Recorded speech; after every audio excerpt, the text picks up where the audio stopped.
శ్రీమాత్రే నమ. జై గురు దత్తాత్రేయ నమ.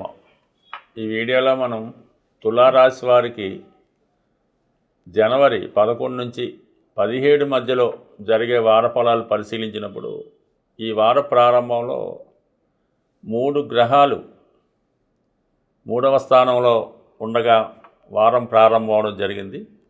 ఈ వార ప్రారంభం అందే రాష్ట్రాధిపతి శుక్రుడు చతుర్థ స్థానంలోకి ప్రవేశించబోతున్నాడు. అంటే ఇంచుమించుగా 12వ తారీఖున శుక్రుడు 4వ స్థానంలోకి రావడం వల్ల ఈ రాశి వారికి ఏదైనా చాలా కాలంగా అమ్ముడుపోని స్థిరాస్తి లాంటిది ఏదైనా ఉంటే అమ్మే ప్రయత్నం జరుగుతుంది.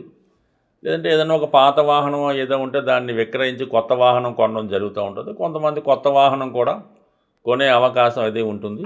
అలాగే గృహాన్ని బాగా అలంకరించుకోవడం, బంధువులు అది రావడం అది జరుగుతూ ఉంటుంది. అలాగే మీరు మీ సొంత ఊరు ప్రయాణం చేసి అక్కడ ఉన్నటువంటి బంధువులను కలుసుకొని ఒక పండగ అన్నది చాలా గ్రాండ్గా సెలబ్రేట్ చేసుకోవడం జరుగుతూ ఉంటుంది ఈ రాశి వారికి ఈ వారంలో. అయితే ఈ వారంలోనే స్థిరాస్తి సంబంధించిన విషయాల్లో కొన్ని విభేదాలు, అభిప్రాయ భేదాలు దగ్గర బంధువులతో వచ్చే అవకాశం ఉంది.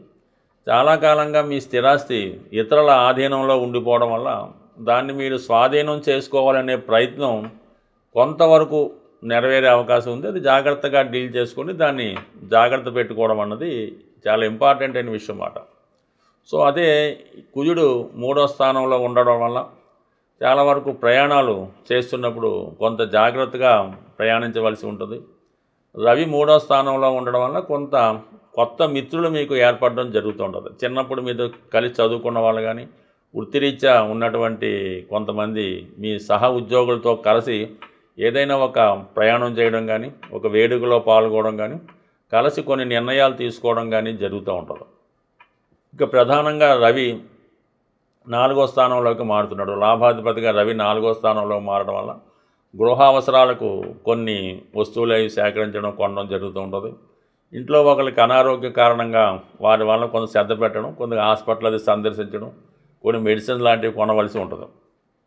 ఇక కుజుడు 15వ తారీఖు వరకు 3వ స్థానంలో ఉండడం వల్ల ప్రతి పని చాలా ధైర్యంగా పూర్తి చేస్తూ ఉంటారు. మిత్రుల సహకారంతో ఎటువంటి సమస్యైనా పరిష్కరించుకుంటారు. అటు రియల్ ఎస్టేట్ రంగంలో ఉన్న వాళ్ళకి కానీ, సినిమా రంగంలో ఉన్న వాళ్ళకి కానీ చాలా కొత్త అవకాశాలు అనేవి రావడం జరుగుతూ ఉంటుంది. ఇదే కుజుడు జనవరి 15వ తారీఖున చతుర్థ స్థానంలో ప్రవేశించి అక్కడ ఉచ్చస్థానంలో ప్రవేశిస్తూ చక్కగా మాలవ్య మహాపురుష యోగం అనే పంచమహాపురుష యోగాన్ని ఏర్పరచడం జరుగుతూ ఉంటుంది. సో ఈ పంచమహాపురుష యోగం ఏర్పడడం వల్ల సాధారణంగా ఎలా ఉంటుందంటే మీకు భూముల విషయంలో మీ దగ్గర ఉన్నటువంటి స్థిరాస్తి వాల్యూ పెరుగుతూ ఉంటుంది. సడన్గా మీరు అమ్మాలనుకున్నా కొనాలనుకున్నా రేటు ఎక్కువగా పెరగడం, అది మీకు అనుకూలంగా మారడం జరుగుతూ ఉంటుంది. మరి ఈ సందర్భంలో మీరు స్థిరాస్తి అమ్మడం కన్నా కొనుక్కోవడం మంచిది.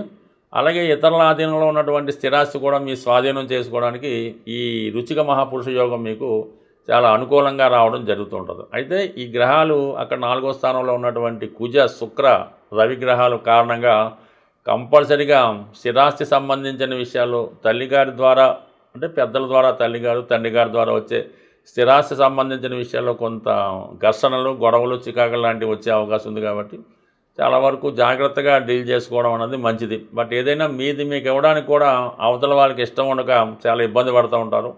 చాలా వరకు మీలో ఉన్నటువంటి మొగమాటం అది విడిచిపెట్టి ఎప్పటికైనా మీరు తెగించకపోతే ఈ ఆస్తి అలాగే ఇతరుల చేతిలో ఉండిపోతుంది. తర్వాత మీరు దాన్ని దక్కించుకోవడం కూడా కష్టమవుతుంటుంది. కాబట్టి ఏదో ఒక స్థిరమైన నిర్ణయం తీసుకొని ఆ సమస్యల నుంచి బయటపడడం అనేది చాలా ఇంపార్టెంట్ విషయం ఈ రాశి వారికి. అయితే 5వ స్థానంలో ఉన్నటువంటి ఈ రాహుగ్రహ ప్రభావం వల్ల చాలా వరకు ఈ స్పెక్యులేషను, షేర్ మార్కెట్, జోదం, పందాలు ఇటువంటి వాటి జోలికి వెళ్లకుండా ఉండడం చాలా వరకు మంచిది.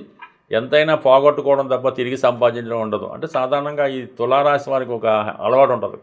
ఏదైనా ఒక విషయంలో నష్టపోయినప్పుడు పదే పదే దాంట్లోనే ఇన్వెస్ట్ చేస్తూ ఉంటారు. షేర్ మార్కెట్లో నష్టపోయారు, మళ్ళీ ఎన్నిసార్లైనా అందులోనే ఇన్వెస్ట్ చేయడం జరుగుతుంటుంది. ఒక సినిమా తీసినా పదే పదే దాంట్లోనే నష్టపోతూ ఉంటారు. 1-2 సార్లు ప్రయత్నం చేసి అది మీకు కలిసి రానప్పుడు సడన్గా దాన్ని వేరే దాంట్లోకి మారాలి తప్ప పోగొట్టుకున్న చోట సంపాదించాలనే మీ పాలసీ చాలా వరకు మిమ్మల్ని పూర్తిగా ఇబ్బంది పెట్టే ప్రయత్నం జరుగుతుంటుంది. కాబట్టి ఎప్పటికైనా కొన్ని ఇటువంటి వీక్నెసెస్ ఏమైనా ఉంటే ఇటువంటి ఈ పందాలు, జోదాలు, బెట్టింగ్ల నుంచి చాలా వరకు బయటికి రావడం మంచిది. బట్ ఏదైనా 6లో ఉన్నటువంటి శని భగవానుడు వృత్తిపరంగా కొత్త ఉద్యోగ ప్రయత్నాలు చేస్తున్న వారికి ఇది చాలా వరకు అనుకూలంగా ఉండే అవకాశం ఉంది. బట్ ఏదైనా మీరు ఒక సాఫ్ట్వేర్ రంగంలో ఉన్నా, ఫైనాన్స్ రంగంలో ఉన్నా, ఆటోమొబైల్ రంగంలో ఉన్నా, సినిమా రంగంలో ఉన్నా చాలా వరకు కొన్ని కొత్త మార్పులు, కొత్త ఇంప్రూవ్మెంటు ఈ వారం నుంచి మీకు రావడం జరుగుతుంది. సాధారణంగా మనకి ఎన్ని అర్హతలు ఉన్నా ఒక పెళ్లి ప్రయత్నం చేస్తున్నప్పుడు ఆ పిల్లవాడికో అమ్మాయికో వివాహం జరగకపోవడం, అలాగే ఎంత గట్టిగా ఉద్యోగ ప్రయత్నం చేసిన ఉద్యోగం రావడానికి ప్రధాన కారణం మీ జాతకంతో పాటుగా మీరు నివసిస్తున్నటువంటి గృహం కూడా ఇది కారణం అవుతూ ఉంటుంది. సాధారణంగా ఉత్తరం వైపు సింహద్వారం కలిగినటువంటి వ్యక్తులు ఆర్థిక పరంగా చాలా అనుకూలంగా ఉన్నప్పటికీ కూడా ఏ విధంగానైనా ఉత్తర భాగంలో ఇబ్బంది కలిగినప్పుడు తొందరగా వివాహాలు అన్నవి జరగకుండా ఇబ్బంది పడుతూ ఉంటారు. అలాగే ఆ కుటుంబ సభ్యుల మధ్య, ముఖ్యంగా అన్నదమ్ముల మధ్య కానీ, అక్క చెల్లెల మధ్య కానీ విభేదాల కారణంగా వచ్చిన సంబంధాల్ని వదులుకోవడం లాంటిది కూడా జరుగుతూ ఉంటుంది. సో అలాగే ఉద్యోగ ప్రయత్నాలు కూడా ఏమవుతాయంటే సరైనటువంటి అవకాశాలు రావు. వీళ్ళు ఏదో ఒక ఉద్యోగం కోసం ప్రయత్నం చేస్తుంటారు, చిన్న ఉద్యోగంలో చేరరు. ఈ విధంగా కూడా అంటే ప్రధానంగా ఈ ఉత్తర దిక్కు దోష ప్రభావం ఆర్థిక సమస్యల మీద, స్త్రీల మీద ఎక్కువ ప్రభావం చూపుతూ ఉంటుంది. అటువంటి ఉత్తర దిక్కు సమస్యలు ఉన్నవారు వెంకటేశ్వర స్వామిని బుధవారం రోజు అర్చించడం వల్ల, పూజించడం వల్ల ఇటువంటి వాస్తు దోషాలు సరయ్యే అవకాశం ఉంటుంది. ప్రధానంగా ఆగ్నేయప్రదంగా దోషం ఉన్నప్పుడు ఆ ఇంట్లో యజమానురాలికి, అంటే ఎవరైతే మెయిన్గా యజమానురాలు ఉంటుందో ఆమెకి స్త్రీ సంబంధించినటువంటి వ్యాధులు, గర్భకోశ వ్యాధులు లాంటివి రావడం వల్ల కొంతవరకు ఫిజికల్గా ఎప్పుడూ అనారోగ్య సమస్యలతో బాధపడుతూ ఉంటారు. ఆ ఇంటి యజమాని ఏదో ఒక బలహీనతకి, వ్యసనానికి లోనై భార్యాభర్తల మధ్య గ్యాప్ అది పెరుగుతూ ఉంటుంది. అలాగే ఆ యజమాని ఏదో ఒక బలహీనత వల్ల ధనాన్ని నష్టపోవడం, ఏదో ఒక హ్యాబిట్కి అలవాటు పడడం వల్ల కుటుంబ సభ్యులు చికాకు పడుతుంటారు. ఆ ఇంట్లో చిన్నవాళ్ళు పెద్దవారి మీద డామినేట్ చేస్తూ ఉంటారు. అందువల్ల ఈ ఆగ్నేయ దోషం ఉన్నవాళ్ళు, అంటే ఆగ్నేయలో అయినా ఉండకూడని ఉన్న ఇబ్బంది ఉన్నా అది ఇబ్బంది పెడుతూ ఉంటుంది. ఆగ్నేయ దోషం ఉన్నవాళ్ళు అంటే ఆగ్నేయ భాగంలో, మీ యొక్క ఆగ్నేయ భాగంలో ఎప్పుడూ వెలిగే విధంగా ఒక ఎరుపు రంగు లైటు 24 వెలిగేలా పెట్టుకుంటే ఆటోమేటిక్గా ఆగ్నేయ ప్రభావ దోషం తొలగి కొంతవరకు ఆ కుటుంబ సభ్యుల మధ్య సఖ్యత ఏర్పడుతూ ఉంటుంది. ప్రధానంగా పడమర భాగం అన్నది చాలా వెరీ ఇంపార్టెంట్గా మనిషి యొక్క, కుటుంబం యొక్క సేవింగ్స్ మీద ప్రభావం చూపుతూ ఉంటుంది. పడమర ఏమాత్రం ఇబ్బంది పడినా మీరు ఎంత కష్టపడండి, ఎంత ధనం రానివ్వండి, ఆ వచ్చిన ధనం ఏమైందో తెలియకుండా ఈ పడమర భాగంలో ఉన్నటువంటి దోష ప్రభావం వల్ల డబ్బంతా కూడా నిప్పులో పోసిన విధంగా కాలిపోవడం జరుగుతూ ఉంటుంది. ఈ పడమర దిక్కు వాస్తు దోషం పోవాలంటే కంప్లీట్గా మీరు హనుమాన్ ఆంజనేయ స్వామిని పూజించవలసి ఉంటుంది. ప్రతి మంగళవారం ఆంజనేయ స్వామిని తమలపాకులతో పూజించడం వల్ల మీ కుటుంబంలో సేవింగ్స్ అయి పెరుగుతూ ఉంటాయి. కొంతమందికి ఏంటంటే ఎంత ట్రై అయినా కూడా డబ్బు అప్పు దొరకదు, లోన్, అది ఏదో మంచి ప్రాజెక్ట్ ఉంటుంది, ఆదాయపరంగా ఉంటుంది, దానికి తగ్గ సెక్యూరిటీ కూడా ఉంటుంది, అయినప్పటికీ కూడా ఈ బ్యాంకులు రిజెక్ట్ చేస్తుంటాయి. క్రెడిట్ స్కోర్ బాగాలేదనో, ఎప్పుడు ఏదో జరిగిందనో, ఈ వాయువ్య దోషం వల్ల ఇటువంటి బ్యాంక్ లోన్స్ లభించవు. అలాగే చిన్న సమస్య కూడా పెద్ద జరుగుతూ ఉంటుంది. ఈ పెళ్ళిళ్ళు కూడా చాలా వరకు ప్రేమ వ్యవహారాల వల్ల, ఇల్లీగల్ కాంట్రాక్ట్స్ వల్ల పెళ్ళిళ్ళు కూడా వాయిదా పడుతుంటాయి.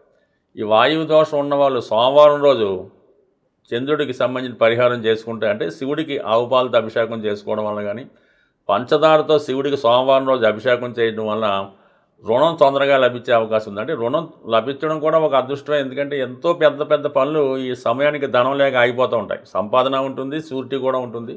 బట్ ఏదైనా గృహంలో ఉన్నటువంటి ప్రతి సమస్యకి దాన్ని పడగొట్టడమే కాకుండా ఈ కొద్దిపాటి టెంపరీ పరిహారాలతో మీ వాస్తు దోషాలను కూడా సరి చేసుకోవచ్చు. అవి ఎంతవరకు టెంపరీగానే పనిచేస్తాయి. పర్మనెంట్ వాస్తు దోషాలు ఉన్నప్పుడు మాత్రం దాన్ని రిమూవ్ చేసుకుంటేనే పని జరుగుతుంది తప్ప ఊరికే పరిహారం కొన్నాళ్ళకి పనిచేయదు.